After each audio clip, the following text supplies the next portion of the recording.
يقول لي الله عز وجل عندكم يقول عندكم ما اعرف شنو ايد ورجل وهاي السوالف التعبانه. جاء في كتاب نور البراهين سالته، قال بعضهم عن ما حكى عن ابن الحديث، قال سالته معاذ العنبري قال فقلت الله وجه لله وجه، هاي كتب الشيعة اخواني.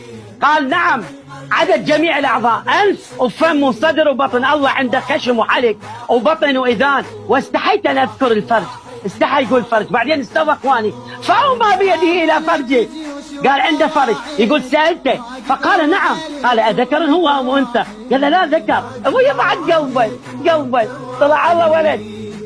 الله اكبر يا اهل السنه، دين مبني على التدليس، الثاني على العنبري. يقول صاحب كتاب البراهين ينقل عن العنبري انه يعتقد الله شلون الحليب وما اعرف ايش هو وصفه. صاحب كتاب البراهين لنعمة الله الجزائري، شنو هذا نعمة الله الجزائري؟ قاعد ينقل معتقدات المخالفين لنا، فنقل رأي عالم من علماء السنة اسمه العنبري. من هو العنبري؟ يقول عالم السنة الإمام شمس الدين الذهبي سير أعلام النبلاء الجزء 15، الإمام الثقة المفسر العنبري النيسابوري المعدل إماما بليغا فصيحا. انقلبت قاعدة المهدوية. إذن العنبري هو عالم من علماء السنة ويعتقد اللاقوطية حليب.